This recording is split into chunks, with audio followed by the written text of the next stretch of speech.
That's a Facebook Live, and I'll go to Instagram and get that one set. I'm gonna mute my mic real quick so I can get the Yeah, all right. Instagram's up, so that means we're up.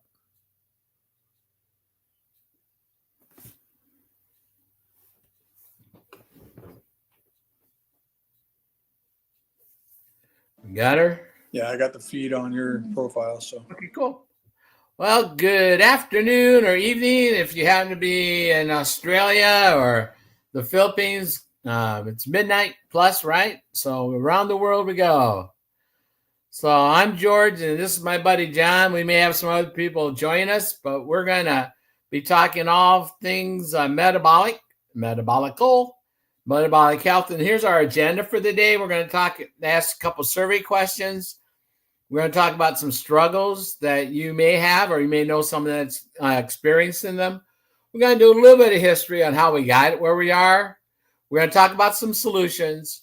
We're going to give you proof, both personal, social, and scientific, clinical, about the protocol that we're using, and then just future directions and innovations. So that's kind of what we're going to be talking about. So the very first question we always going to ask is there actually a need? Is there actually a problem? Is there an issue? So the question is would you agree that there's a metabolic problem in America? And most people would say yes. I mean, is it getting worse? Do you think it'll be worse in the next 5 to 10 years? Absolutely. And all you have to do is even look at the different trends in drug research to show you that they're chasing the profit. The profit is chasing the problem. Now, the question becomes, of course, is that in chasing that problem, are they looking to solve it? Or are they just looking to continue to profit from it? I'm just asking for a friend, John. And then the other question that we always have. I know we're asking for the question we always have is the answer. Yeah, exactly. And the other question we have is, would you agree that Americans spend $6 to $10 a day on breakfast, sodas, smoothies, chips, candy, power drinks, snacks, and now this time of year, it's summer. Now you got ice cream and all the other kinds of treats. And then you've got the kids at the ballpark, right? And you're all sitting around drinking all the drinks in the different colored bottles and all the different crackers and other snacks. Would you agree that Americans spend easily $6 to $10 a day on that kind of stuff? And I think you would agree. And you may, if you don't agree, I'm guessing that's because you probably use a debit card or a credit card. You don't feel the pain of spending cash. Because if you felt the pain of spending cash, you'd be very much more aware. So the question, is there a need? Yes, there's a need. Is it growing? Do we have a solution? Is it natural? Yes.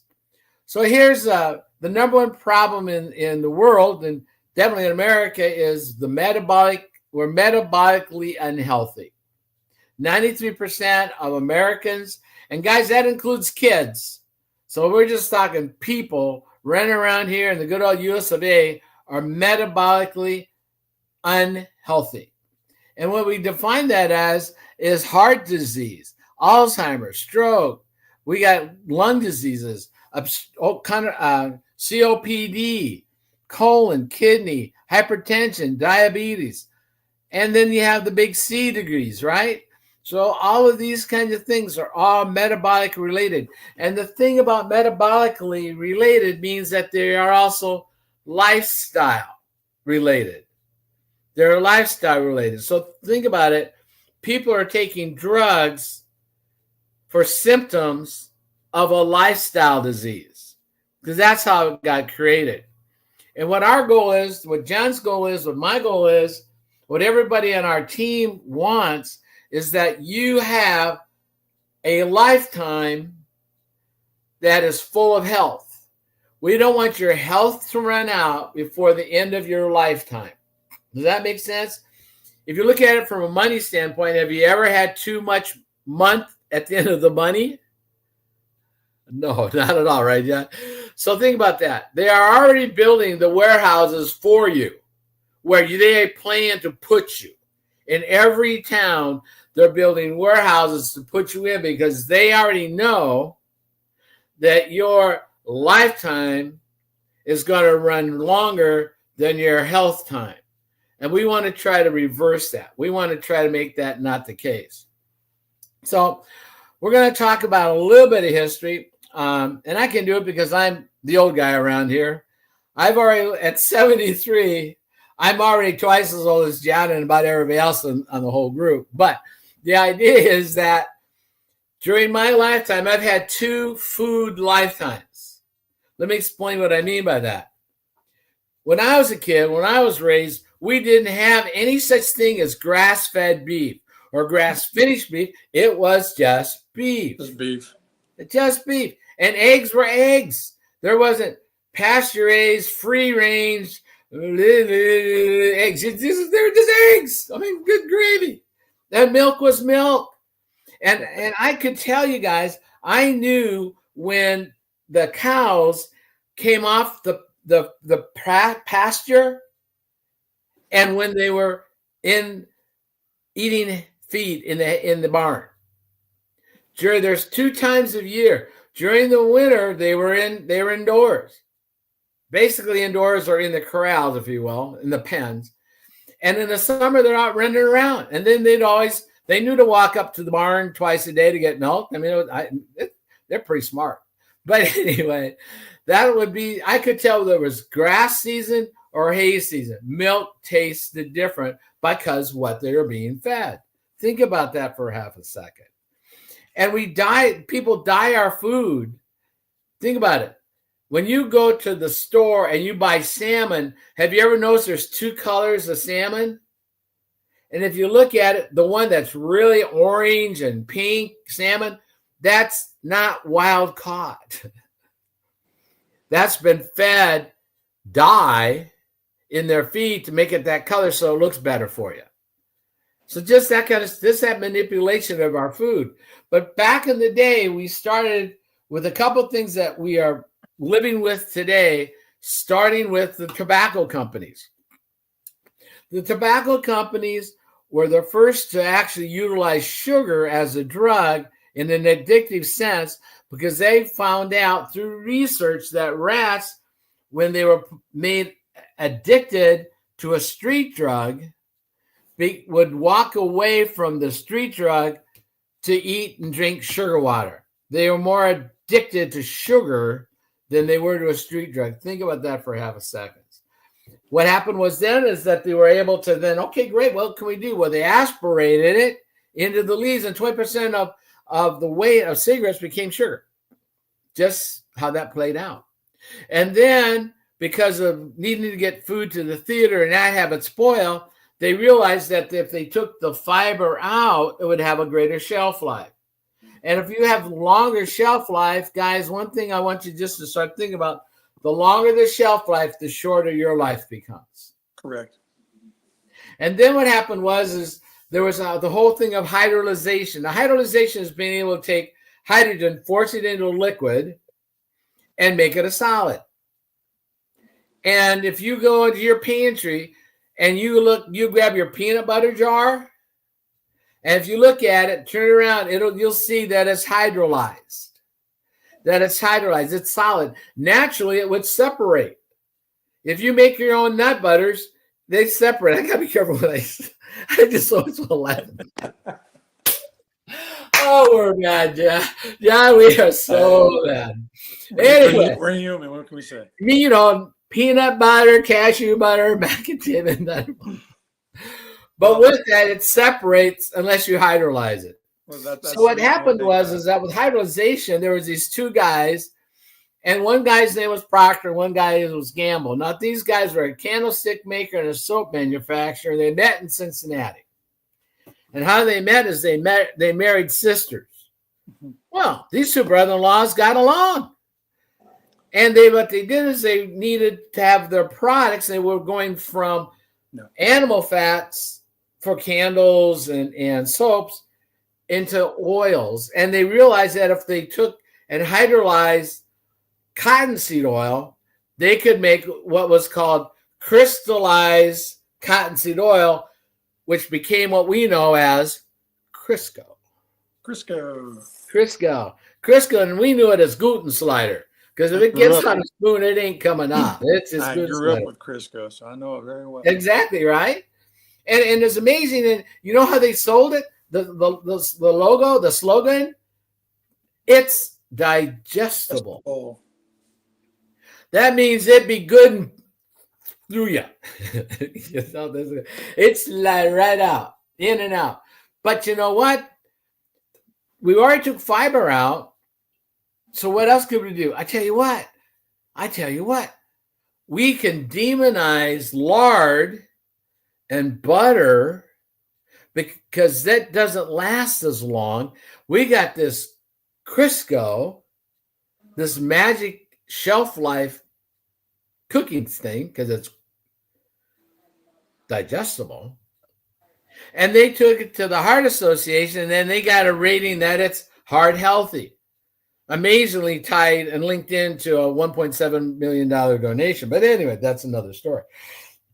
So now we've demonized fiber, we've demonized fat. And then what happened was, well, there's this guy, and he had a cereal company. Now, this guy that had a cereal company wants to do what? So they want to sell more cereal. All right. So let's do this. Let's make up a slogan. Let's use media again. And you know what? John, you know what the most important meal of your day is? Breakfast. Now, that's not necessarily untrue. It's just what do you break your fast with? When do you break your fast? When do you break it? And with what do you break it? Because it is an important meal. But think about this. If you have a bowl of oats, what does that do to your blood sugar? Spikes. It goes, bing. And then if you add sugar to it, bing. My favorite is everybody's like, well, what about still cut oats? It's still oats. Whether still it's oats. Cut by still, whether it's not, it's still oats. It's still going to spike your blood sugar. Exactly. And then you know what? Let's add bananas to it. And so they actually now there's potassium in there, but that's what they sold it as. Right. But the sugar, we don't care about that, right? No. Never mind the man behind the curtain. It's just sugar. You know, it's no big deal. So they actually had coupons in the boxes for discounts if you bought bananas to sell more bananas.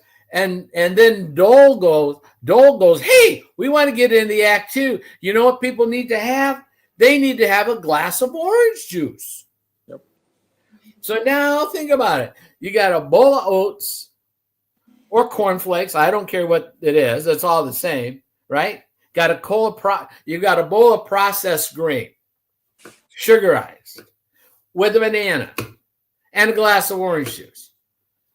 Your day goes like this, and then you crash. Now, if you're a kid at school and you're at a school lunch program and you have that for breakfast, remember when I went to school, we got breakfast, and you had oatmeal, you had, curds, not curds, grits, stuff like that, or cream of wheat, cereal, milk, bagels. You name it, we had it.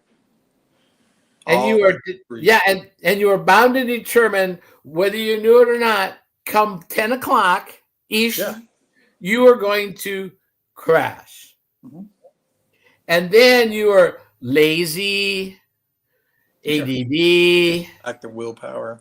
Yeah, lack of willpower, weak mind. Yeah. So that way they might throw a recess in to get you out so you get moving again.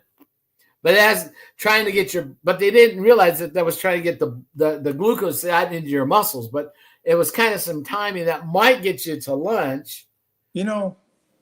One thing I realized too is the way elementary school is structured. Go to class for a little bit, get released for recess. Go to class a little bit, get lunch, go to class a little bit, get another recess.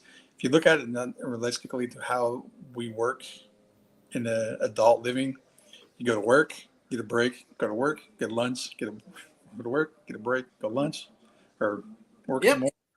I mean, it's just still structurized the same way as it was as a kid, but people just don't see it that way because they're like, oh, we're responsible now because we are a growing adult. We got to do this. And But you're it's still still, in the box. yeah, You're still in the exactly, box. you're still eating the same way. You just And you're crashing and burning, crashing and burning, crashing and burning. So we had that most important meal of the day being sold by big media. And part of that sell was, well, gosh, we're going to, all the other cereal companies go, we want to get on that bandwagon too. oh So yeah, media goes, Yahoo. And where was the the, whole tele live vision. yeah, the tell a lie vision. And Yeah. you know what happened was Saturday morning. Saturday morning was all about marketing to kids. Yep. Kids. And so when kids go with mom to the grocery store, the aisle is all at their level. Hey, Tony the Tiger's telling me to get there. Great. Yeah, great. And Toucan and Right. Captain and Fuba Luby and the whatever. I mean, all the guys, they were right there. And it was right there. And so mom had to get it for you. Mom had to get it for you. So what happened is that I addicted us mentally. The colors were there. We had the jingles in our head. Right. We got the jingles. Everybody knows Tony. Right? Yeah, exactly. And Toucan Sam.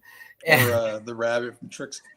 Yeah, Tricks. For the kids. Tricks are for kids. Yeah, exactly. Silly rabbit.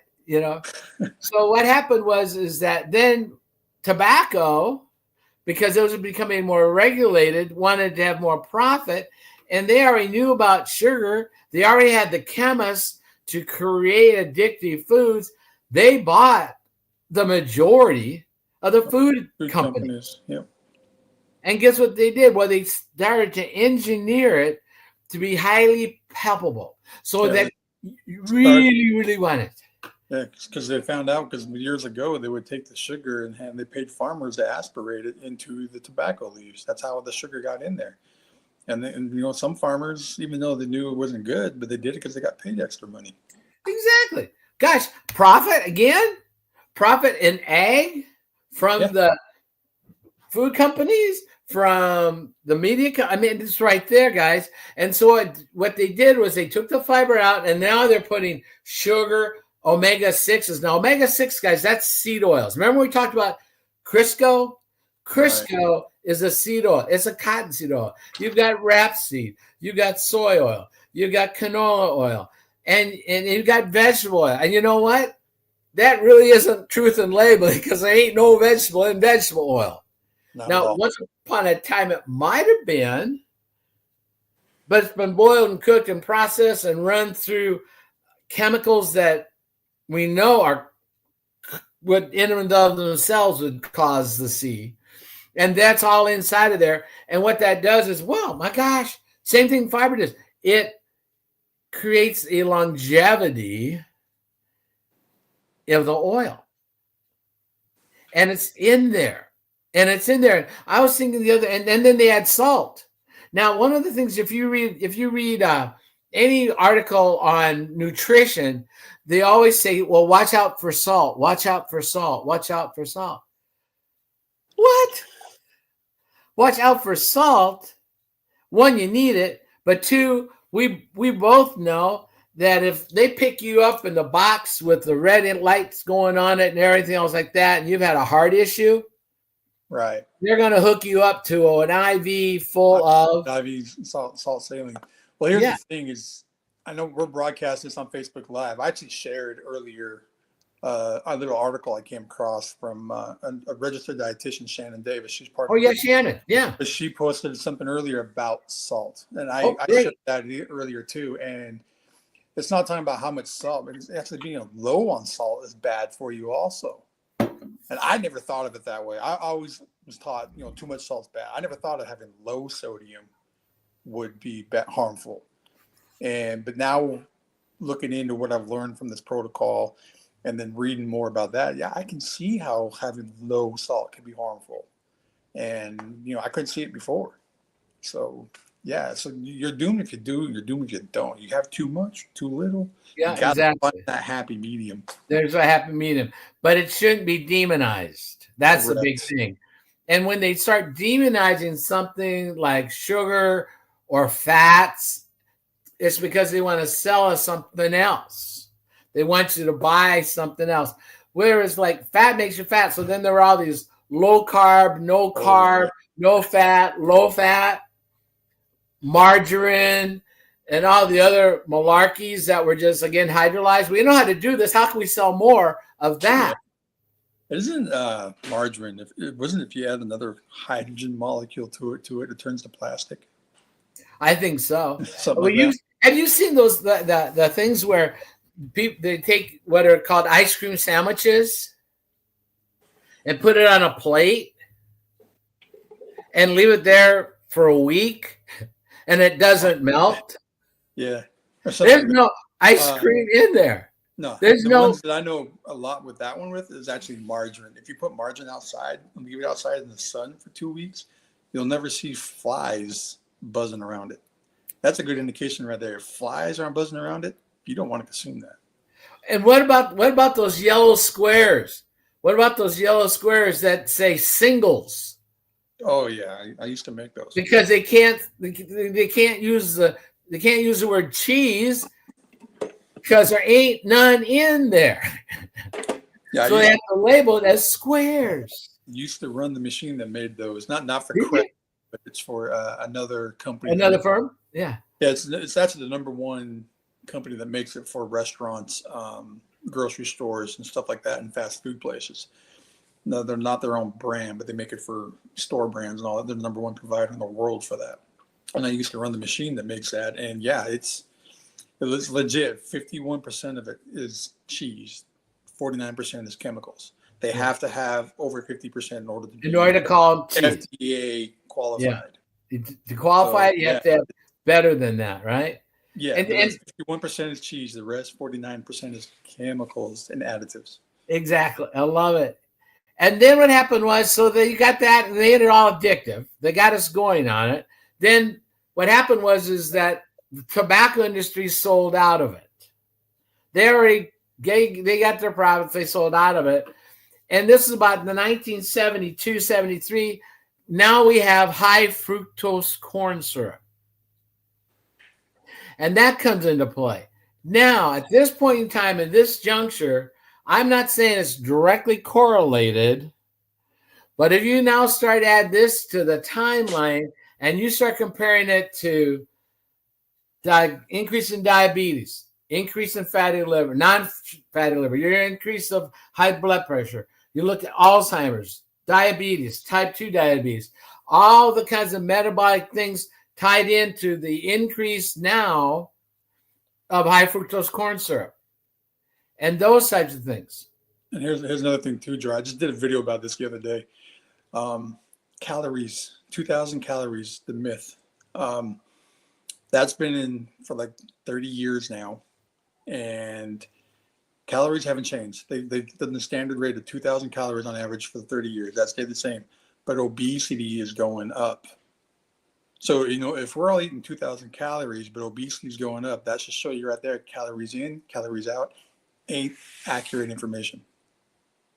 Exactly. You're absolutely true on that. And I would argue, and with our food system, with our modern day food system, I tell you with that same thought on calories, John, if we go back to, but if you go back to my parents, my grandparents, my great-grandparents, they never kept track of and you look at their pictures, do you look at their pictures? There's what? Yeah.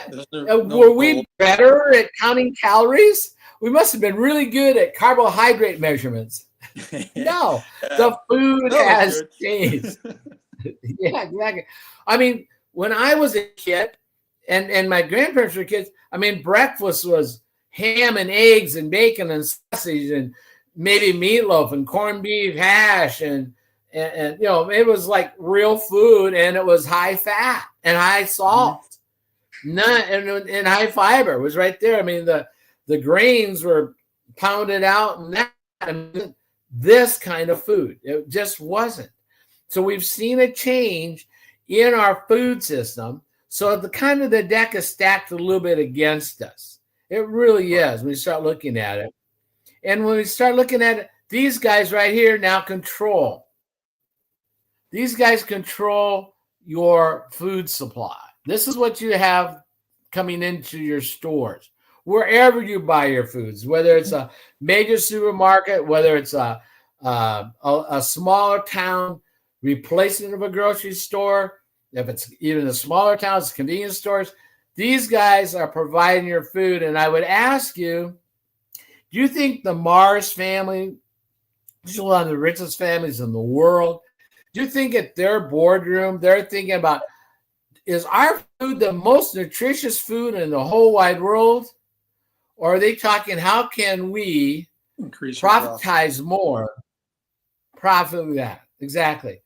And we're right in that, right? It was because these guys are tight. Cheese plant. So remember the cheese plant, they were always talking to us, how can we cut down our cost of making our product, but increase our profit shares so we can get more money profits wise, because it benefit the people in the production environment, it benefit the board, the chairman of the board and the board directors and all that, to benefit all them too. But that's the thing is, like, one of the main ingredients we used in just with the cheese, I remember, was maltodextrin. But we had 6 or 7 different suppliers to give us that, because whatever was cheapest at the time we got. So if they're getting the cheapest supply at the time, or you don't know if it's a great quality product. It's the same thing with buying your supplements off of Amazon, same way. And that spikes, just so people know, maltodextrin spikes blood sugar multiplicative times. It's over 100 on the glycemic index. Where table sugar is like 60, 65. Maltodextrin is double that. Sure. The effect is multiplicative. So, yeah. And so we have this food source. Yeah, go ahead, George. That helps create this source. Yeah, it's a chemistry lab more than it is nutritional. And because these guys, the pharmaceutical companies got involved, Ag decided, hey, we can be like you guys too. Like Bayer. Bayer's one of the largest ag conglomerates out there. Biogen's and Tevia. These guys, Merck Roche is a big one out in the field. Yeah, if I remember correctly, Pfizer there is the number one pharmaceutical in the world, correct? Or pharmaceutical provider. They've been in business like 130, 140 something years, if not longer. And how many diseases have they cured? I mean, that would be, I'd like to buy a vial. I'd like to buy a vial. Yeah. I'm just asking for a friend here. I'm asking for a friend. Exactly, John. So we are caught, guys. We are caught in this vicious cycle. Unless we do something, we are doomed. Society, we are doomed. Because we got to eat. You eat more, and that causes these. And we got a pill to take care of that symptom. When we eat that pill or that shot, causes other problems. And you eat this food, it'll take care of it. No, it's just that vicious cycle. It keeps going back and forth. And if you follow the money, sad to say, but if you follow the money, you will see it, and you'll see how it's just a money pit. It just sucks you in because that's all they care about. Yeah, I mean, the big news now is these guys over here are fighting over a market share, and they've now agreed not to price fixing. I mean, I'm not saying they price fix, but amazingly, all of them are charging $499 a month for their products. The major manufacturers, are any of these products that they're talking about that are now price made cure anything, or is it just to treat something and then they hope you stay on it forever because they know if you get off of it, you haven't changed anything and you're going to go back to this side and you're going to be worse again, right? It's just a Band-Aid to manage a symptom, to, hey, keep taking this for the rest of your life and hope you improve, but they know you won't. No. We already know. I mean, guys, they already know. They already know over here. If you got some of those, we can use brand names. So if you put a Cheeto in your mouth, they already know how many milliseconds it'll take before it's dissolved enough so it bypasses your brain that you're full. Yeah. They have that down to a science. And if we joke about it the other day, is that if you get one of those little bags of Cheetos, the little ones, just a little bitty one, do you know how many servings are in that? There's 3 servings in that little bag. Have you ever? Probably like 15 pieces of puff Cheetos. Yeah. If one didn't break, now you don't know which ones you're supposed to have. Yeah. But think about it. Have you ever seen anybody roll those up? Well, I've had my 5. This I'd be for tomorrow. No, it's like maybe. I know when I eat those all the time, like, hey, another one. It's just something else, isn't it? I mean, we make jokes of it, but it's tragic. But gosh, if you don't have some humor, well, we make jokes of it because that's how we were taught to eat, and you know, I got told all the time because I'm suffering from diabetes for 25 years, and they kept harping on me, watch your sugar, watch this, you know, and I did that, and no matter what I did, some things would help manage it and improve my numbers, but eventually it started creeping up. And then they, you know, what they do? They give me another different pill, or they give me another shot. And, you know, I did that for 25 years. I mean, I got to the point where I went to a dietitian and to a nutritionist. I mean, the nutritionist told me no more than 95 to 100 grams of carbs a day. Okay, not a big deal. That's still a lot of carbs, but it's still not that much. And I tried that. And even cutting out that and doing this and following the diet controls and doing the pills and the shots, I couldn't still manage it. I mean, it got so bad to the point that I would have a grilled chicken salad for lunch. And it just had the romaine lettuce and regular iceberg lettuce with mozzarella cheese, shredded mozzarella cheese, grilled chicken, and 2 hard-boiled eggs, and then a little bit of a zero sugar friendly salad dressing, right? I took my insulin at the same time for what my glucose was. I had to take 100 units of insulin for how high my glucose was. So I took my 100 units of insulin, ate that salad 20 minutes later, checked my CGM 30 minutes later, and my blood glucose went up. Not down, up. That's with a fiber salad with a lean protein and no sugar, and it went up because that's how bad my insulin resistance was. And I didn't know that until now. Because before, you're following what they tell you, this, do this, do this. And all it does is increase your insulin resistance. And oops, his internet kicked out. Guys, this is John right here. While he comes back, there he is. Sorry, I got a phone call on my phone. I didn't realize it would come across on my iPad. Okay. But I got your slide up here, John. Yeah. That Nicole did? Yeah, but the thing is, I didn't realize following what they told me, cutting out sugars and carbs, would still increase my insulin resistance, because what I didn't know until now was even eating protein and fats still converts into glucose. Now, granted, it don't convert into glucose as fast as like sugar and carbs do. But the thing is I was still eating every 2 to 3 hours and still eating tons of food, because that's what they were always telling us to do. You got to have so many calories, got to have so many of this, but not realizing that even the proteins and fats would convert into glucose, and kept my sugar levels high, which kept my insulin high. So that's where I was in the wrong, because I was still doing that. But once I found that out and found that information, switched it around, this is when you start seeing my story here, how I dropped all this, how my health came back, and how, and it's all because of knowing the right knowledge, not the wrong information.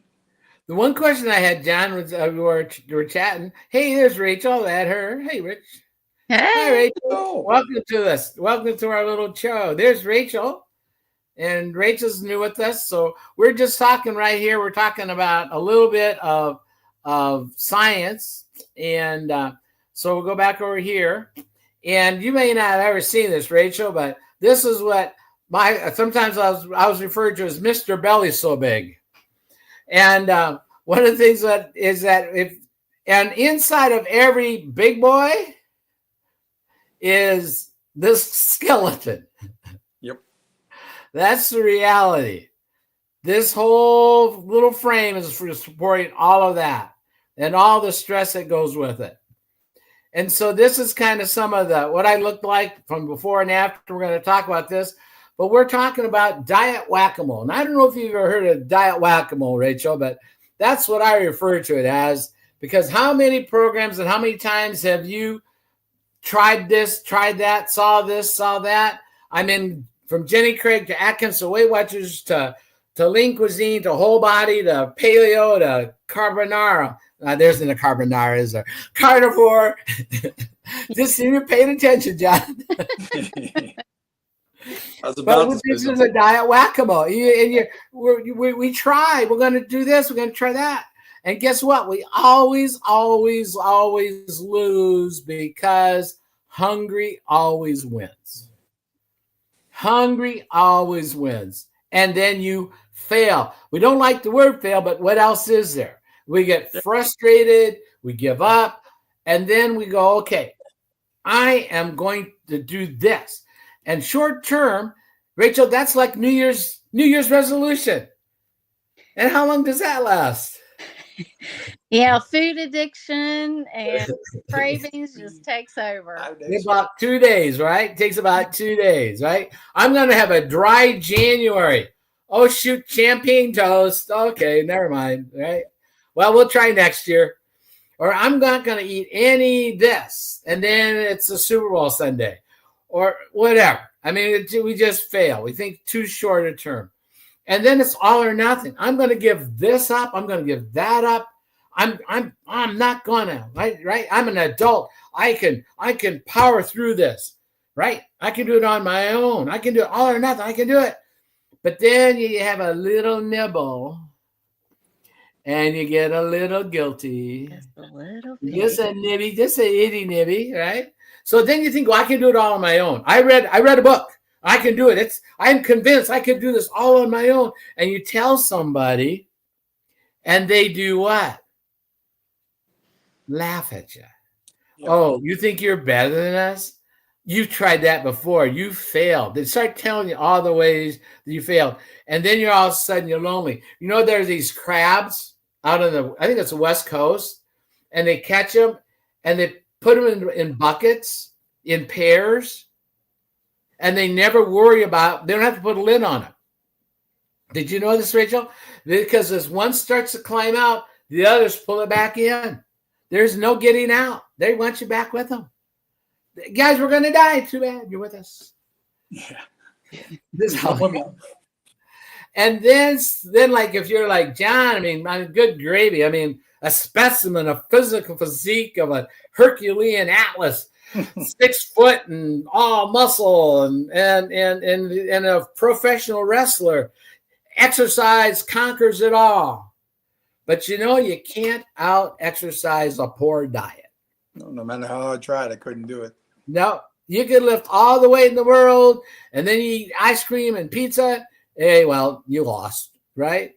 And then people don't even think about stress of their work, stress of their life, sleep and hormones, and they start taking pills and all that kind of stuff. So again, this deck's stacked against us. We need some. About that too, George. I have people talk to me about, well, what about carnivore diet? Because it's, just lean protein, this. Yeah, that improves. It does help, yes. But I just talked to a gentleman the other day who's been on doing carnivore for 13 years now. And yeah, his cholesterol level is good. It's low. His triglycerides are low, and that's great. But I asked him, well, what's your insulin resistance number? He goes, what do you mean? So I told him how to figure that out. You should take your triglycerides divided by your HDL. Well, his was a 1.3. Now, 1.3 is good, yes, but it's on the higher side of good. Higher side of good. And he's like, how do I get that better? Because he wants to be healthy. And I'm like, well, you need to increase your HDL. He goes, well, how do I increase my HDL? I'm like, well, your HDL is all your good fiber, insoluble and soluble fiber. That's the only way you can increase your HDL. And he's like, well, so if I increase that, because his triglycerides are only at 50. Okay, good. So his triglycerides are great, but because his HDL is so low, That's why he's Yeah. got the 1.3, and he's creeping up little by little. So he's like, how do I do this? I'm like, dude, the only way is increase your HDL. Yeah. But have those fibers. And he's like, so how? And so I haven't heard back from him yet. Yeah. Yeah. But the thing Perfect. is, he's like, I've been on carnivore for 13 years. I'm thriving. I'm like, yeah, you are. But watch your insulin resistance level because it does creep up. Because it will. Like I wasn't told the protein converts into glucose. So if you're constantly eating it and you're eating all the time, you keep your glucose up, you're keeping your insulin up. And you may not keep it up this high, maybe only be here, but the thing is, it keeps slowly going. Over time, it will rise. Something quick like sugar and carbs. Yeah, absolutely. You do it forever. That's why for 13 years, he's doing great for 13 years, but it's slowly creeping up because he's not letting that reset. I couldn't do that kind of diet because, gosh, you need some healthier foods like fruits and vegetables too. See, that's the thing. I was trying that, but my problem was I was still eating every 2 to 3 hours. So it kept my glucose up and it kept my insulin. I didn't realize that because I knew sugars and carbs got converted into glucose, but I didn't realize proteins and fats did. So once I figured that out, and then getting the fiber supplement really helps because I still don't eat enough vegetables now. But I'll talk about what I'm doing because I've been doing a little experiment. I'll talk about that later. Talk about that in a minute. Yeah. Now, what John's mentioned was he's mentioned insulin resistance, IR, insulin resistance. Now, guys, when you hear the words insulin resistance, most of you only hear insulin. Yeah, and you hear that, diabetic. Yeah, you tune out because you go, I'm not diabetic. Exactly. Insulin, that involves diabetics. We're talking about insulin resistance. There's two words. There's two words going here. That's what people don't understand. Insulin is for everybody, not just diabetics, everybody. No matter what foods you eat, it gets converted into glucose. Glucose is a natural sugar for your body, basically. It's not fructose like what fruit does. It's glucose. Sugar, carbs spike your glucose. Proteins and fats give a gradual increase and over a certain amount of time where sugars and carbs are up and down. Everybody knows about the sugar and carbs, so they tell you that. They don't tell you about the other part with proteins and fats. That's where our protocol comes in really good on that, and it explains that to a area, and that's the reason why it affects everybody, because everybody needs insulin to bring down your glucose. And what a lot of people don't Doesn't matter if you're diabetic or not. Everybody operates that. That's how everybody's body operates. Yeah, and what a lot of people don't realize is it's important to reverse your insulin resistance. Right. They have no idea. See, no. And so we're talking about insulin resistance, guys. Where's the resistance? Well, let's talk about the word resistance. Now, there's a really famous speaker. His name was Nito Cobain, and he came from the Middle East, and he was in New York City. And he was at like a Macy's or like that kind of a store, right? And he was buying some underwear, and he read the label, and it said shrink resistant. And he went up to the sales clerk and he goes, "Ma'am, will these shrink or will they not shrink?" And she looked at him and goes, "Sir, they will shrink, but they don't want to."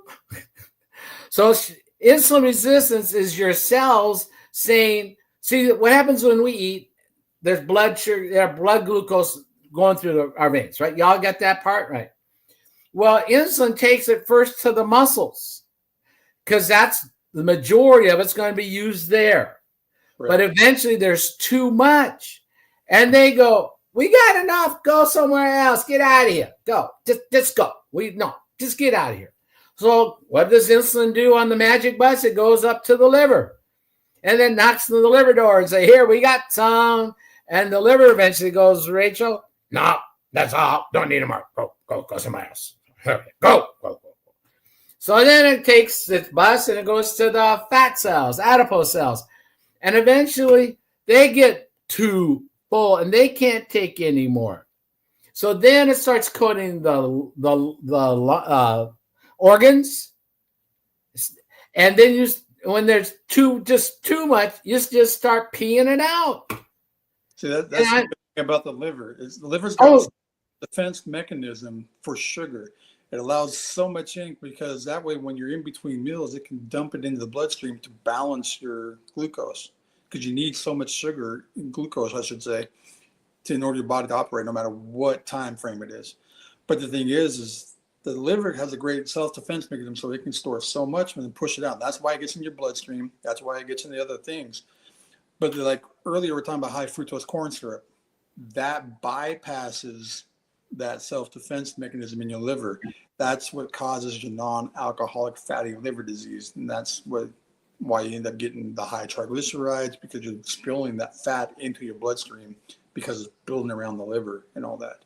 So that's just, I mean, and high fructose corn syrup really isn't a sugar. It's an additive. It's an alternative to sugar, and it's sweeter than sugar. You can taste it, but it don't taste sweet to you. It just bypasses all that. It's the way it's made, but it spikes you and plugs you up. It's just, hence And when you don't let insulin do its job, it can't go anywhere. What happens is accidents happen. right. And those accidents turn into diabetes, obesity, gout, hirsutism, liver disease. Now, there used to be alcoholic, right? Cirrhosis. Cirrhosis of the liver. Right, cirrhosis of the liver, alcoholic liver. Now it's non-alcoholic fatty liver, even in our children. Yeah, they're finding as low as 10 or 8 or something like that. Yeah, I think 8. Non-fatty alcohol. I mean, come on, guys. This is part of our modern food environment. Depression, neuropathy. That's a kind of a fancy word, but John knows what neuropathy is. Yeah, unfortunately, I do. Spent too many years with it. Almost lost my feet because of my one foot because of it. But that's the thing, is like, what people don't understand too is when you're diabetic, or just high insulin resistance, I should say, that's going to cause your insulin levels high, so your insulin doesn't work properly, so the cells don't open up properly to allow that glucose in to function in your body and your body to operate right. That's why the sugar builds up in the bloodstream. That's why you get a whole bunch of other autoimmune diseases or even chronic illnesses. And then one thing too is, like, they always tell you, because of your liver being plugged up like that, they say it creates cholesterol, high cholesterol. And they put you on a very good medication to bring down your cholesterol, which it does great at that. It does very good at bringing down your cholesterol. But the problem is it's bringing down the wrong type of your cholesterol. You need cholesterol in order to your body to function. I mean, that's what, like, if your cholesterol is what your pancreas uses to make insulin. So if you don't have enough cholesterol, you're not going to make insulin. The same thing with your brain. Your brain runs off cholesterol. So, and actually your brain produces its own cholesterol. That's how important it is. 80% of it is cholesterol, and the other 20% is white matter and dark matter. All your cell walls are made with cholesterol. Yeah. And that's when neuropathy comes in too, because your cholesterol is like you got your power cord here, right? You got your outer cord, so you don't fry your house or burn yourself or electrocute yourself. And around the nerve is a myelin sheath. That myelin sheath is made of cholesterol. So if you have low cholesterol, that sheath is going to slowly pull away, and that's what exposes the nerves. And everything starts attacking the nerves. You kill that nerve off. That's when you get neuropathy. That's when you start getting, you can't feel this, can't feel that. And I was told for years that once that nerve dies, it can't regenerate. Well, since we're doing this protocol, I used to have neuropathy almost above my ankle in both feet. Wow. Now I'm a little over 5 months on this, and now my neuropathy has reversed. I got feeling back in my ankles. I got feeling back in the lower half of my feet, where now just my tips of my toes and my ball on my feet are still numb. Okay. But I'm getting the feeling back. So if it kills the nerve and the nerve can't regenerate, supposedly, then how is this reversing my neuropathy then? Exactly. I'm wondering. And when you're just talking about the myelin sheath and the neurons and stuff, I was going like, oh, that just reminded me that the pulses go electrically by the sodium potassium pump. I thought salt was bad. I thought sodium was bad. No, that's part of what the whole thing works that way, that electrical system. through the myelin sheath. Perfect. And a couple other things, guys, and we're going to move on. And there's also oral issues. Now, John and I had a good time about 2 weeks ago. We started laughing because we broke out the whole idea. We brush our teeth and our gums didn't bleed anymore. Yep. We both noticed it at the same time. Because of the inflammation, yeah. Exactly. The inflammation's gone out of there. And skin tags. Skin tags are like little hydras. They're little buds that because insulin tells your cells to grow. It tells your epithelial to grow. And so now you got these little Georges coming out of your neck and out of your armpits and that kind of stuff. Guess what? They go away when insulin resistance goes away. So these are just some of the things that we want to talk. Oh, and Alzheimer's is a type 3 diabetes. We'll talk about that in a minute too. So if we talk about these kind of diseases, Rachel, I like to look at insulin resistance like a dandelion, a weed. Now, I don't know if where you live in West Virginia, you guys have weeds. I mean, you just have probably trees, and rocks. I don't know. But we here in the Midwest, we have dandelions, okay? And if you look at this, and if I send one of my grandkids out to go pick dandelions, right? My intent is for them to pull them, right? Get the weed out. Well, they pick them and they pick each one of these flowers and they go, "Oh, I got it. Grandpa, I got them." But if you look at it from a drug perspective, here's high blood pressure. Guess what? We got something for that. And here's what? Diabetes. We got something for that. Here's sarcopenia. We got something for that. Here's cardiovascular disease. We got something. They've got something for every one of the symptoms, don't they? Yeah. Now, they don't have one for triglycerides, so triglycerides aren't considered important. Think about that for a half a second. And triglycerides are actually very important because that's the big part. You have but we don't have something. We don't have anything to sell, so I guess it's not important, right? Think about that. Because if you have a high triglyceride, you got a high VLDL, which is the bad cholesterol, not the LDL. Yep. They're both LDL, yes, but one's a pattern A, which is the big, fluffy, buoyant balloon. That's the one you want. You don't want the VLDL, the soft, smaller, dense one. So, and while this is going on, Rachel, maybe you missed some of these symptoms. You haven't realized what else is going on. And guess what? It spreads. It goes poof. It spreads to other places. It spreads everywhere. And it gets to grow different issues. So we want to get to the root cause. You need to get that whole thing out if you're going to get it out. If you want to fix it, you get to the root cause. And so we look like different things like this. If you're always hungry. Now, I know, John, you are never hungry. I mean, come on, not you. And Rachel, I mean, you didn't ever have difficulty losing weight or have cravings for sugar or salt. I mean, come on, kids, you didn't have anything like that. And migraines? What are you kidding me? No one has migraines and no energy, belly fat. When I was eating the 10 to 15,000 calories a day because of the college sports and all that, that far picture there with that guy holding his belly, that's how I looked. Food can take I was always your mind and make you crave all kinds of different things. Yeah. And I fell into that trap. That's how I got my type 2 diabetes, and on a mission to reverse that for sure.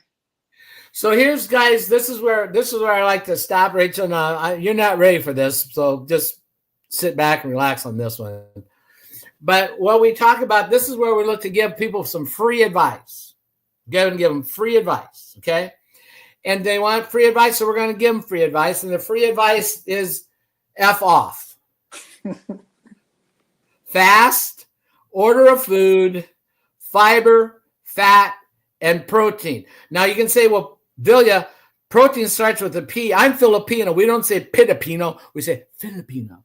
So that's where protein is an F, okay? But the most important thing is you're going to fast.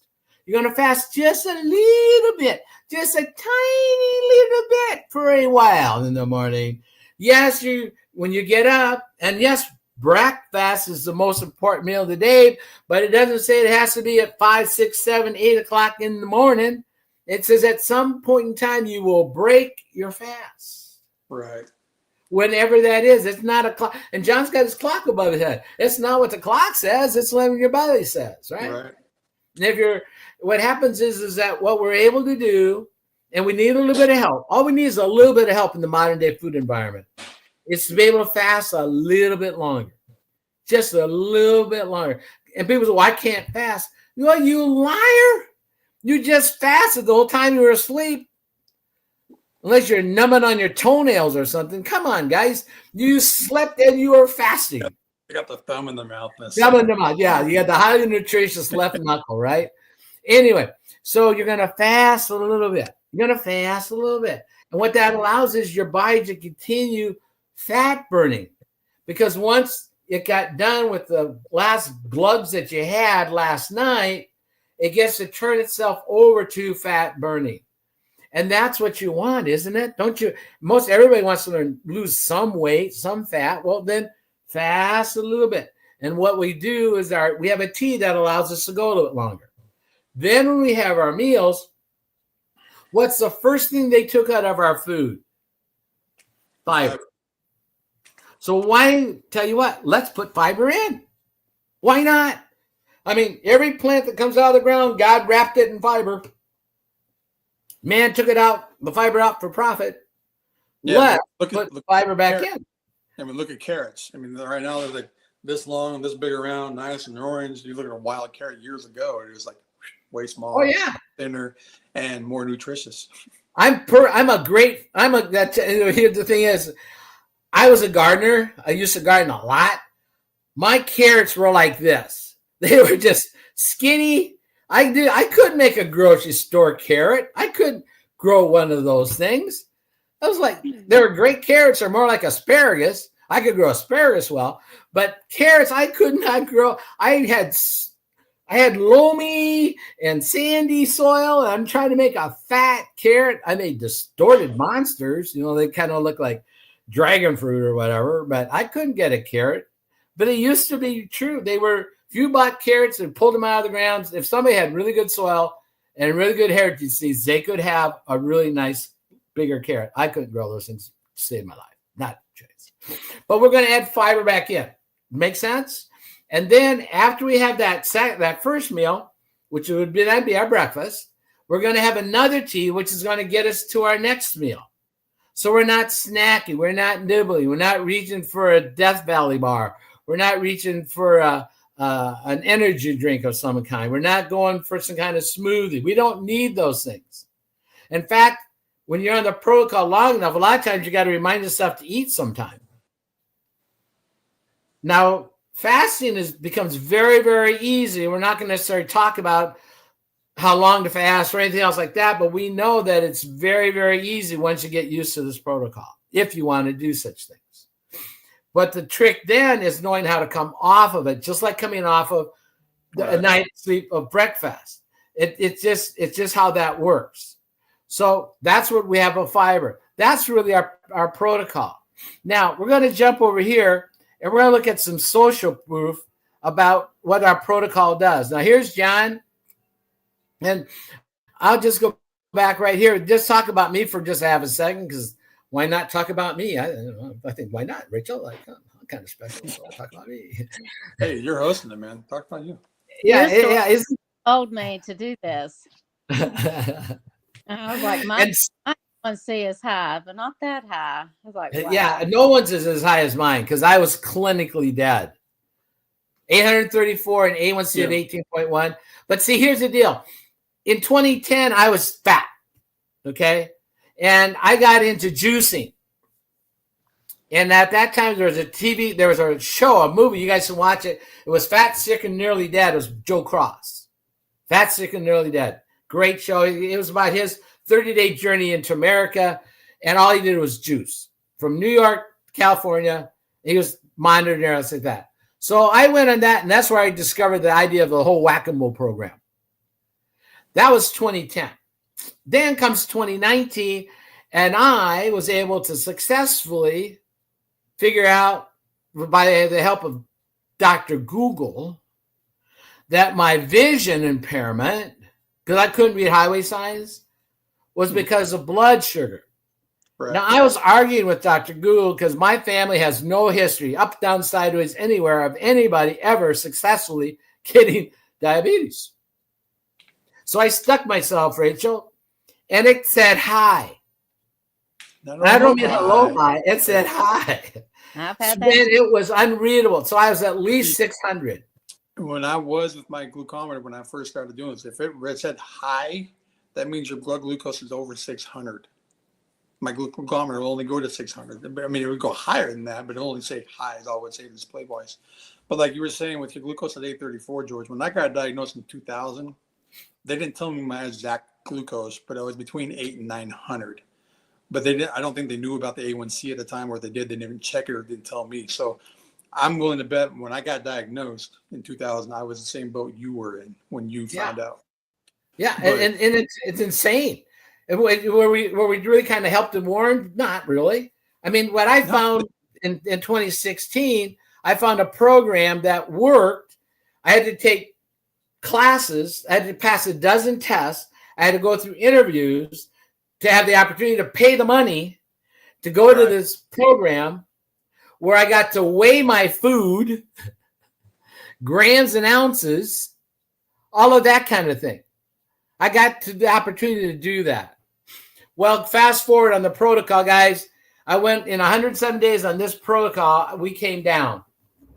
Long story short, we came down. And now my nickname is Maple Syrup.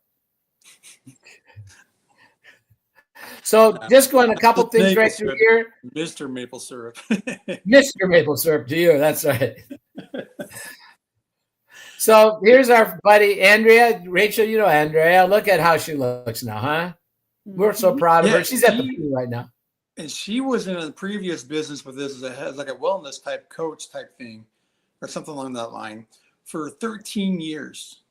And she's gotten more results and healthier by doing this protocol in less time than she did 13 years as her other previous as a wellness coach.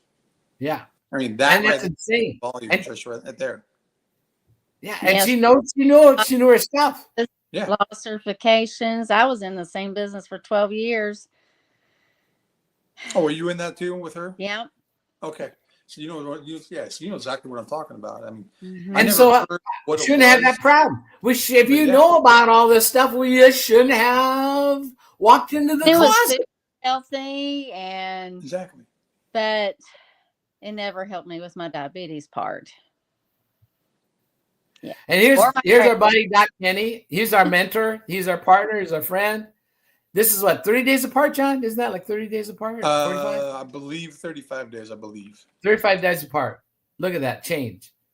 Here's his wife. That's his wife. She suffered from PCOS for 20 years, and this picture is actually 2 months apart. This is while he was in the hospital is what caused her to stress out like she was and having the PCOS and the cortisol belly and all that. But just 2 months on the protocol, I mean, you see the difference there and what it's done for her. I have no clue who these people are. I know Jimmy, I know him. I haven't met him yet, but I've heard about him, and he has no thyroid. He had his thyroid removed completely for, I believe, thyroid cancer, I believe. But he has no thyroid because of this, and he's been on the protocol now almost 2 years now, and he's lost a whole bunch of weight. I think like 100 pounds now, something like that. But he's healthy. He's not getting worse. He's reversed his type 2 diabetes. Erectile dysfunction is gone, and he's doing it all without a thyroid. That's how sustainable this protocol is, and he has no thyroid because of it. And Lauren here, I haven't met her yet, and I haven't really heard much about her, but there's great information there on a slide about her story. Cancer survivor. All of us know cancer feeds off of insulin, sugar, carbs. Cancer, that's the only way cancer feeds off it. And I mean, like you try to go get a PET scan, which is how they narrow down if you have cancer, and you ask them, hey, can I get the radioisotope without the sugar? They're going to laugh at you, because that's how they find it, is they have to attach sugar to the radioisotope, because cancer eats the sugar. When he eats the one with the radioisotope, that shows where the cancer is at. So you can't even find it unless you have a sugar injected into you. So, and Sheridan there, I mean, she's been on it for a while. I know she's one of the first ones on the protocol, but I don't know much about her. I haven't met her. But the thing is, I've seen a couple of her TikTok lives, and she talks about this product very well. Yeah, her IBS and that kind of thing. And Yeah. we haven't talked about an issue. And this, one of the things she's had is, you see right here, no more hair loss. That's alopecia. I have a granddaughter that suffers from alopecia. Okay. And when I was getting to my 800 number there, John, I know when I comb my hair in the shower, and I use one of those, skinny barber kind of combs. Right. I'd always have hair. I was freaking out because I used to really have a lot of hair, and I was thinning out. But now, you know what? It's growing back. Since I've been on the protocol, I don't have hair in my comb anymore, and it's growing thicker. So there's just another issue. There you go. I mean, it's just thing after thing. Look at this. Come on. Nane. This gentleman, he's actually a doctor of pharmacy. He's a pharmacist, so he knows his medications. And the picture there before was him being as healthy as he could with the medications and the current diet and that being on the protocol. I mean, you see right there, he's lost a lot of body fat. I was with him last night, actually, and he had a very good testimony and story last night. And he didn't tell us what he currently weighs, because a lot of us really don't care what we weigh. We care more about the inches and the size. But like I mentioned earlier about a little experiment I've been doing, I kept track of my weight last month. I've been checking it every day. And because of the protocol, I got down to 235 pounds. Okay. Well, in the last month, I've gained 5 pounds back. So I'm at 240 now. But the thing is, when I was 235, I wore a size 36-inch pant. And now at 240, I can probably squeeze into a 34-inch waistband. But the thing is I haven't been watching my diet either. I've been eating whatever. The only thing I've been doing consistently is fasting, taking the teas, and taking the fiber, and then eating whatever. And I've actually gained 5 pounds. So if I gain 5 pounds, but I'm wearing a slender clothes, that means I'm put 5 pounds of muscle on, not 5 pounds of body fat. And I'm eating. Yeah, and if you want to weigh zero, just get a hold of the space shuttle and go up to the moon and you can weigh zero. Here's Sue the Builder. We love her. Great story. Yeah, Sue. We have story after story after story. That one there, I met that. That was actually taken last night. That was here at the event in Dallas. That baby there, the mother of the baby is a daughter of somebody who's a distributor for this protocol. Her daughter's a nurse. Her daughter suffered from PCOS. They tried a lot of different ways to have a child and was never successful. I don't know how long she's been on the protocol, but she's been on it, I think 3, 4, 5 months tops, I think. 4, I think. Huh? They said 4. Yeah, I think she was like 3 or 4 months on it when she found out she got pregnant. And this baby is a miracle baby because of the protocol. No fertility drugs, no nothing. And they tried and could never get pregnant. And because of PCOS, they were like, oh, we're never going to have the ability to.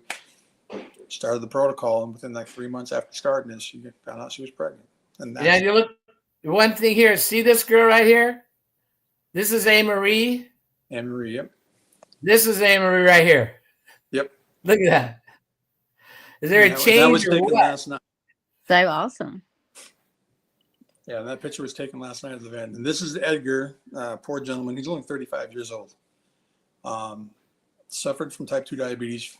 I don't know when he got diagnosed, but he told us last night that he only drank soda and juice. That's all he ever drank. And no doctors or any certain criteria people would tell him how bad it was or what caused the diabetes. And because of the diabetes, he's lost both of his legs because of it now. And if I remember correctly, he's also on kidney dialysis now too. So he's now in the protocol. His wife is starting the protocol too. They have a 4-year-old son who could become fatherless unless there's intervention. Otherwise, he's on dialysis, and he's got 365 maybe.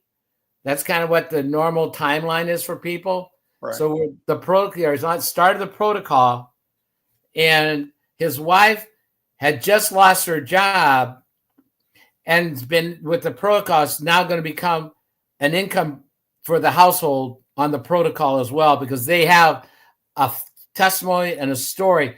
And guys, we don't want any of these things to happen to your family. No, We don't want you to go down this path. correct. John was headed down this path before. John was headed. I should be dead with my numbers. And we don't want these things to happen to your family. Rachel doesn't want it to happen. And the things that she's gone through, she doesn't want to have it happen to anybody either. And so we want to help people change. We want to have people. This is Vicky. Vicky is an incredible story. An incredible story because she's a type 1. She's a type 1 diabetic. And what that means, guys, is she has to have insulin injected into her in order to live. So we're not against doctors. We're not against doctors at all. But she's on a pump. She has to have it. But she is down in the amounts that she has to take. Yeah, and because potentially could get on. she's now using 80% less insulin than she did before. Yeah. So And she's done, I think the longest fast she's done is 72 hours that I'm aware of. Yeah. And So- she couldn't fast before doing this because of being a type 1. And Yeah. I mean, it just shows you right there. I mean, I hear a lot of excuses. Oh, I can't fast. Well, I'm a type 1, so I can't reverse it. Yeah, you can't reverse it, but you can really greatly improve it by doing the protocol. So just going through, guys, real quick, just showing you some things that we got all ages, all sexes, all colors, all creeds. I don't know too many green people, but we've got pretty much everything else in the whole planet going, Doris, and it works. Just works. I have not heard of any illness that this has not improved on yet. That's another doctor of ours. There's Laura. This is Scott. And the funny things, Rachel, Scott, and John were on with the other day, right? And John, you'd lost how many pounds? I originally lost 80, but Yeah, John lost 80, and Scott lost like 70, 75. And I sat there and I go, you guys lost me. right. They lost my entire body weight. I mean, we got gentlemen on here like Mr. Michael Martin. He's lost over 100 something pounds, and he's still got more to lose, and he will because he's been doing this protocol. He was nearly 500 pounds when he started. Yep. So There's Benita, and her husband's Benita, Jim, I think. Yeah. Hmm? There's Shannon. And down 76 pounds. yeah, I mean, we've got stories like JoJo here. I mean, he's lost so much weight. He's actually lost a JoJo. He said the other day Yeah. because he's lost so much weight. wow. He looks so And different. then this right here is Dr. Midge Brown. She's a wonderful lady. I have not met her yet, but I've heard wonderful stories about how kind-hearted and how sweet and innocent she is. But her story, though, is she was in med school, becoming a pediatrician. And at that time, her dad developed type 2 diabetes. So she switched her major from pediatrician to become an endocrinologist.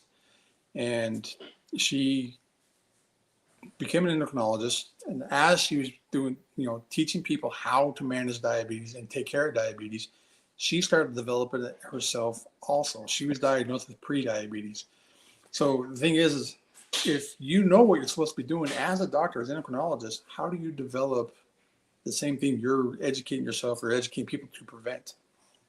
But when she came across this protocol, though, she actually started doing it herself and reversed her pre-diabetes and took her health back. But most importantly, she got her father on it. And the problem was, though, her father was a type 2 diabetic, suffered for 29 years. So by that time, he developed dementia and all that kind of stuff. So she was able to reverse his type 2 diabetes. But the only real good, happy feeling he still had was that connection to food. So she didn't have him fast because that was the only thing that kept him happy. And so even though he wasn't fasting, he still reversed his type 2 diabetes by just taking the teas and the fiber. So, but the most important thing I think, though, is she was an endocrinologist, educated by the current curriculum, medical schools, all that, to prevent diabetes or all that. But then she started developing it So that's right there should show to you the information that they're taught in med school and all that is not accurate. That's like George was saying earlier. We're not here to bash doctors. We're not here to hate on doctors. We're here to educate and make people aware of what the information they're taught is not correct. And then a lot of doctors that are come across this information, that's when they make the switch. Like, oh, I don't want to be pushing pills. I don't want to be doing this now. I want to help people and get people healthy again and save lives, not making it worse and making it to where they're going to perish because of the side effects from drugs or this or that, getting sicker and worse. So please don't take it as we're bashing people, because we're not. We're just trying to spread the awareness, make people aware of what's really going on. And last night you met John, didn't you? Yeah, he was there too. I mean, he's even lost more weight since that picture. He's 60 or 70 pounds down now. Okay. Because here was 45 days and 45 pounds. Yeah, and he was telling us that suit there, the maroon one, he had to get it tailored to fit him because it was too big. But he had to go to some award event because he's an ex-NFL player. He had some award. He had he's got a lot of investments in businesses and stuff that he was telling us about last night. But he had to go do some award, and that suit he put on just drowned him. And the guy's hand that you see there, the white hand, is actually his tailor, and he actually tucked it in, shortened it just for that occasion. So I mean, that's just how much weight he's lost. And the thing is, being a 10-year NFL player, he suffered from rheumatoid arthritis really bad in his hands. He couldn't close his hands. Like he was telling us, these two fingers would stay out like this the whole time. So he closed to be like this the whole time because of the rheumatoid arthritis. He said within that first month, he was able to go start doing this. And the pain's gone. And yeah, he was dancing, jumping around, doing all sorts of stuff last night. It's amazing to see somebody who has that joint pain, who couldn't move that well, get that back. So, I mean, we have stories that you have a symptom, you have an illness, we have a story for it. I mean, like I said before, I have not met an illness or a problem that this protocol has not improved on. There's Mr. Michael Martin right there I was telling you about earlier. Almost 500 pounds when he started, and he was on medical disability when he came across this protocol. He figured out a way to take care of it with the medical disability, started the protocol, and within, I think, first 2 weeks, 3 weeks, he realized he can save $8 a month by skipping breakfast, by doing the protocol. It was actually saving him money. And he was on 27 different medications at the time. Now he's only on 3 different medications, 9 months later. So the money he was saving from skipping food, the money he was saving by paying for co-pays, for pills and all that, his budget is increased tremendously because he's skipping all these payments he's got to do. Yeah, he bought a truck, yeah. So, and he's losing weight, getting healthy, and he increased his budget. I mean, I was hung up about that too when I first came across. I'm like, how am I going to afford this? And I'm like, then I got thinking about co-pays. Then I got thinking about how much I'm saving on no snacks, no drinks, no, all that. It saved me money by doing Same this. person, guys. Same person. That's Laurie. Yep. And then Gary's wonderful man too. So guys, we give you some proof. We agree that there's an issue. So I'm just gonna go through the scientific proof and we'll call it a day. All right. We'll be wrapped up in about 8 minutes. So we've given you social proof, we've given you personal proof, we've given you historic proof. Now we're just gonna spend 8 minutes and give you some historic or give you some clinical proof. So you may have heard of some of these institutions. One, of course. Before we go there, there's a book called The Physician's Desk Reference. You will now know it as a PDR. It's the Prescriber's Digital Reference. But this is a book that is used or online is free to find every and any medication. If you're on any medication, prescription drug, I double dog dare you to go into the PDR, look it up. Look it up, find it, you scroll down, you find it. Then there's going to have what it is, how it's made up, and there will probably be a box warning. And we refer to it as a black box warning.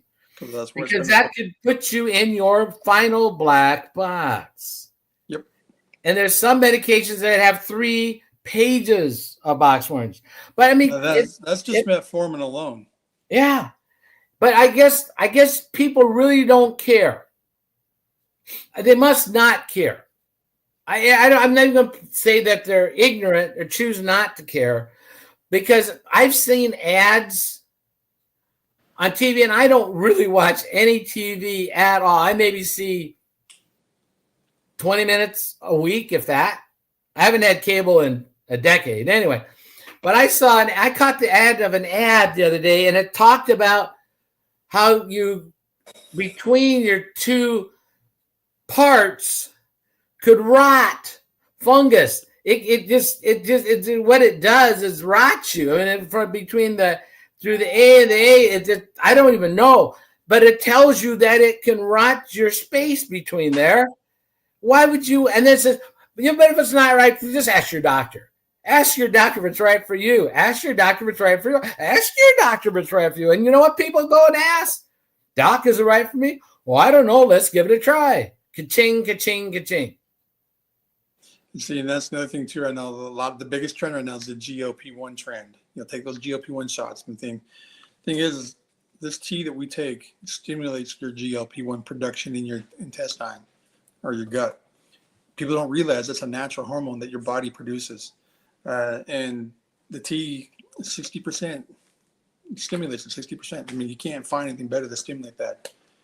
There's no reason to be taking those GLP-1 trendy shots just because they're going to make me lose weight. That's what. But Jen, they're all came down in price of $500.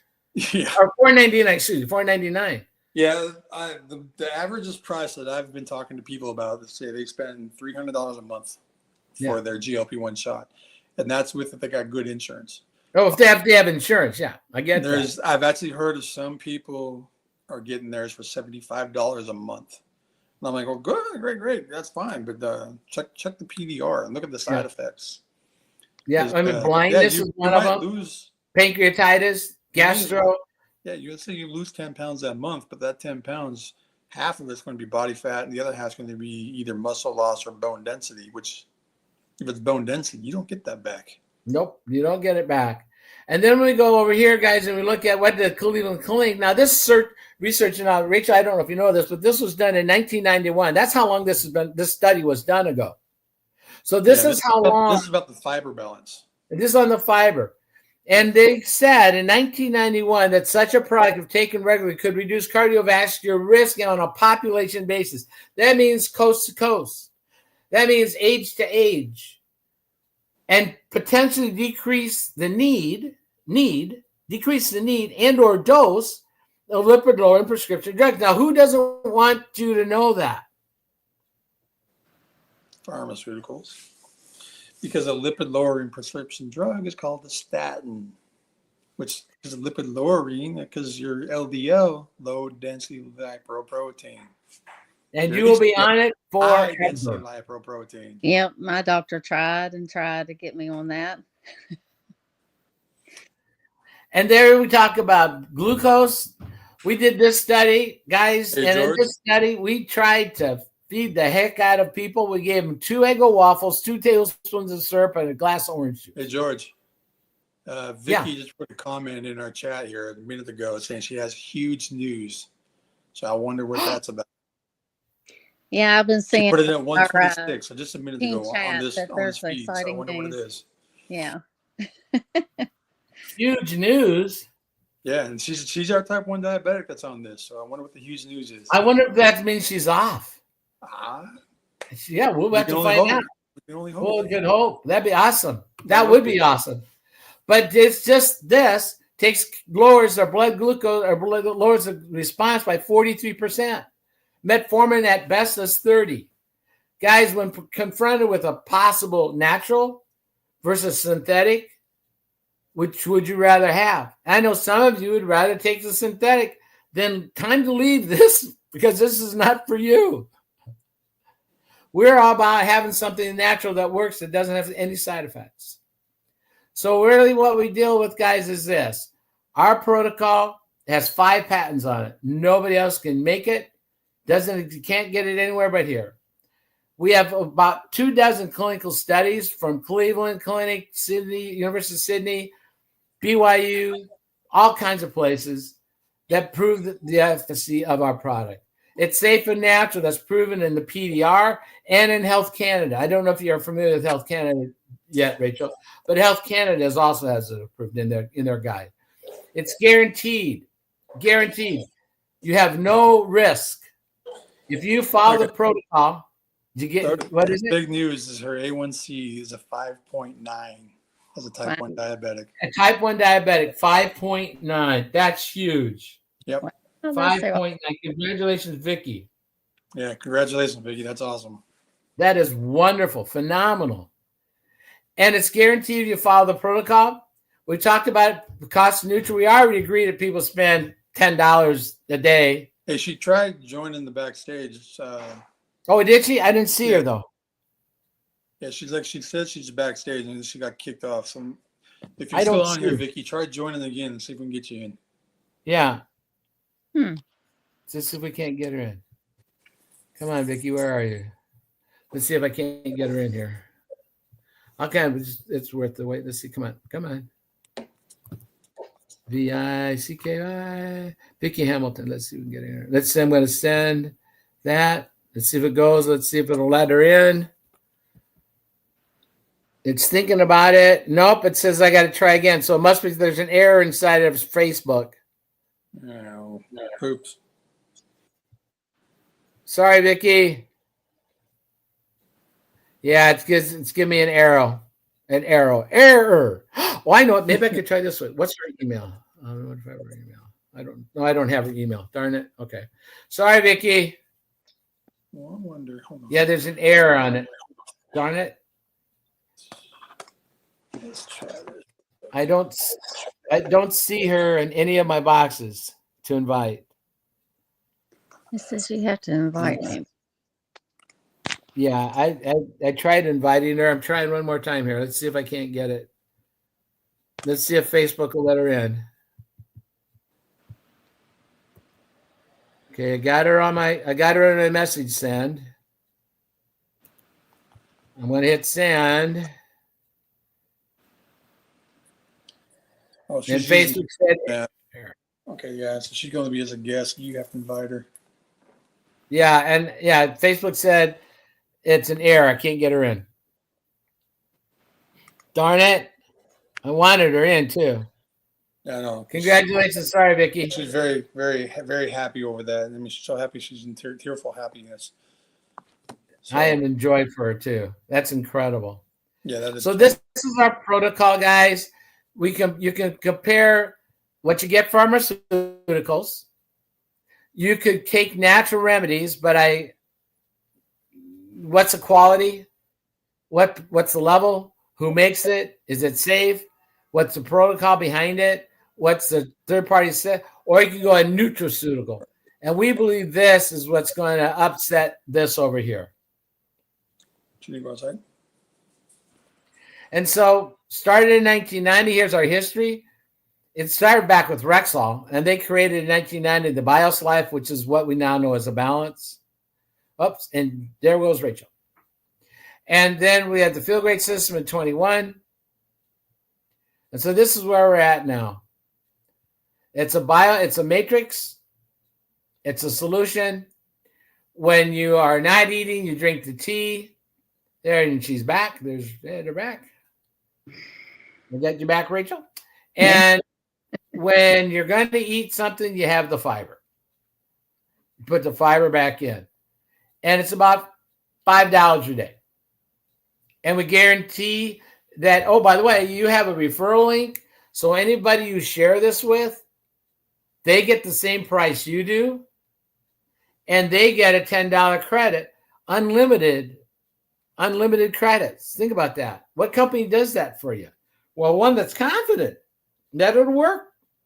And we know you'll be excited. And people say, hey, what are you doing? Why you look happier? Why are you thinner? Why? And you're like, well, I just drinking this tea. And the craziest thing is it's so simple. It's so simple. It makes fasting easier. It gives us hope and control over food. We don't need to count calories. We don't need to count carbs. We don't need to eat only this or only that or this, that, and the other. I had pizza the other day. Kurt was on the other night, and I listened to him going through a drive-in getting a chicken sandwich and a fry, of course. And he had a water, but I mean, because I knew he had his bottle in the car, so he was going to have a balance with it. But it's not that restrictive. We can eat. I remember John, when he came off a fast, the first thing he did was to get a double burger, and he smiled about it. And I was happy for him. So we're not that restricted. And that what makes it easy. And that's what makes it sustainable.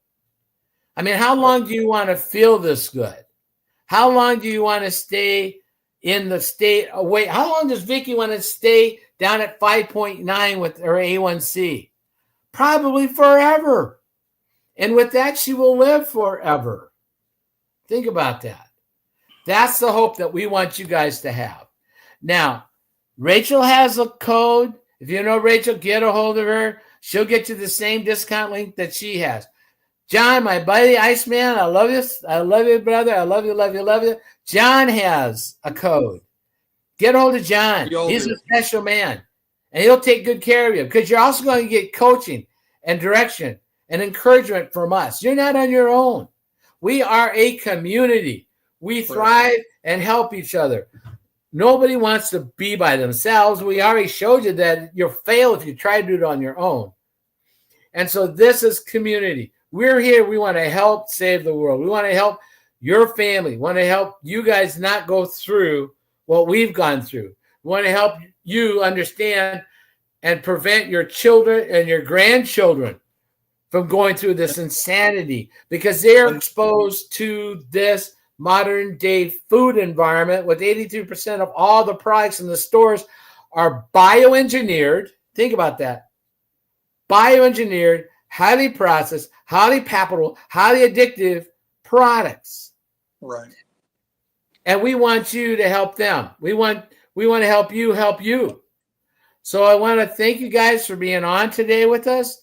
This is the protocol. It simply works. It simply works. John, you have anything else you'd like to say? Yeah, just remember, it's not just for diabetics. This is for everybody, because insulin affects everybody. So you may think, oh, I'm not diabetic, so it doesn't affect me. No, I promise you, if you're eating the standard American diet, you are on the road to becoming diabetic. It just may take you 15, 20, 30, 40 years, depending on how severe it is. But the thing is like, I get it mentioned a lot. Why don't you just go to the grocery store and buy the fiber? Now, this packet of fiber here cost me $1.70. It's equivalent to 6 cups of broccoli, 5 apples with the peel, 2 cups of black beans. Is how much fiber is in this one little packet. I can't get that for $1.70 a day. That's why I do this. Because for one, it's like he said, it's third-party tested and it's NSF certified, which means no pesticides, no herbicides, no mold, no mildew, and it's every batch. It's not just a one-time test. It's every batch is tested. So I can't get that quality of fiber for $1.70 from the grocery store a day. That's why I do this. And it makes it so I've tremendously turned my health around. So that's why I do it. Rachel, do you have anything you'd like to add? Just that it's amazing. It actually works for so many different health issues. It really is. Really great. So I'm going to ask you both one more question before I let you go. Rachel, this will be a new one. You've never been with this on this. Rachel, if you could turn the clock back and you now know what you've learned today and what you've learned, and you could turn the clock back, who would you go back in time and save with this knowledge? Oh my gosh, there's so many people. So many. All right. Fair number. Learn. I mean, everybody, life isn't perfect. We learn our lesson on everything that we do. And then you realize, wow, if only I had this sooner.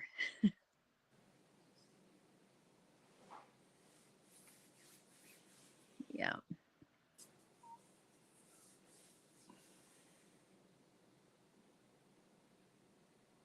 Did you freeze, George? I think George froze on it. Oh well, it happens. It's technology. It doesn't, it happens from time to time. I mean, that's we learn from it. We deal with it. And we improvise. But anyways, like George was saying, if you have a connection with us, reach out to one of us. I got a code. Rachel's got a code. George's got a code. It gives you the same price that we pay for the product. There it is. Something there. He must have what he did, but something happened. But like we all have a code. You get the product, you get the protocol, you get it for the same price that we pay, and you get that discount for life. So you get on this, and let's say you wanted to lose 20 pounds. You get on it, you lose your 20 pounds, you decide to cancel. Well, that's up to you. But I promise you, once you do that and you go back to your old ways, it's going to come back. You're going to be right back in that boat. So it's very good at sustaining and maintaining, and it's very good at preventing any further issues. Or if you like I said, if you're not a diabetic now, or you don't have any problems, it doesn't mean you're not on the road to becoming one. Because if you take your triglycerides and divide it by your HDL, that'll tell you what your insulin resistance number is.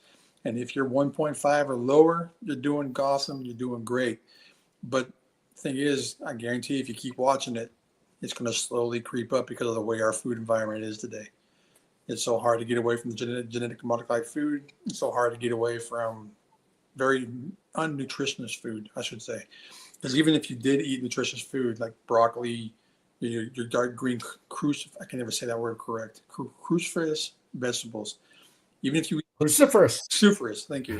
Even if you eat those today, it's not as nutritious as it was 10 years ago or 20, 30 years ago, because they're stripping so much minerals and fiber and all that from the ground. Unless you grow your own. Yeah. And even then, if you're not using the right dirt, you're not going to get, so that's why I do what I do. I can't compete to that. That's why I do the protocol. And I really believe if I did not do this back in January, I would have passed away in February from sepsis. So I really do believe that.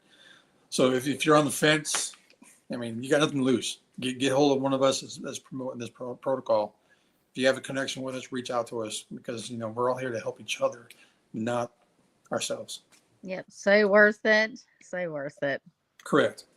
Guys, have a great night. I'll see you tonight on the Biz Call. Yeah. Right. I won't be on that. Okay. Because I'll be at the live event. Oh, you're going to be at live? Yeah. Oh, guys, listen.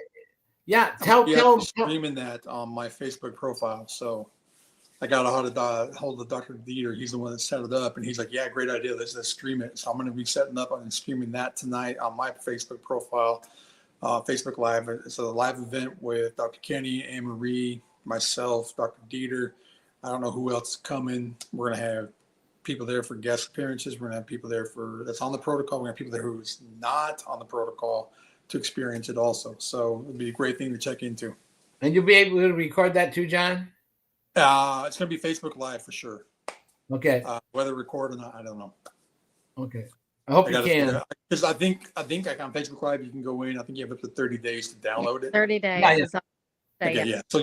So if we can get it going, because technology, when it wants to works great. When it don't want to work, it's a pain in the butt. Perfect. So if it works great, we get it streamed, then we'll get it downloaded, and we'll get videos sent out somehow. All right. Well, I'm excited that you'll be there at the event. Rachel, it was a pleasure meeting you today and coming in, playing in our sandbox. We enjoyed you here, and you're welcome to come any day, anytime. All right. You're still on here, Vicki. We'll see you this evening. Join us. All right. See you guys.